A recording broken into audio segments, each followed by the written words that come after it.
సిద్దిపేట జిల్లా చిన్నకోడూరు మండలం ఇబ్రహీంనగర్లో ఆర్&ఆర్ పాత రోడ్డును కొందరు రియల్టర్లు కలిసి ఆర్&బి అధికారులు పాతిన హద్దులను తొలగించడంతో గ్రామస్తులు నిరసన తెలిపారు.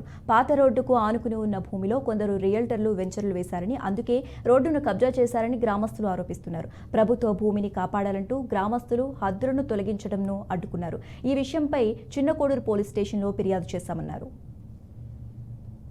సిద్దిపేట రియల్టర్లు వచ్చి దీన్ని కబ్జా చేసారు. దీన్ని ఆర్&బికి కంప్లైంట్ చేసినాం. కంప్లైంట్ చేస్తే వాళ్ళు వచ్చి కడీలు బాతిరు. కడీలు బాతినాక వీళ్ళు రియల్టర్లు వచ్చి ఇలా దౌర్జన్యంగా ఊరోళ్ళ మీదకి ఇది చేస్తూ ట్రాక్టర్ తెచ్చి దీన్ని కడీలన్నీ కూలగొట్టి గ్రామస్తులను భయభ్రాంతులకు గురి చేసినారు.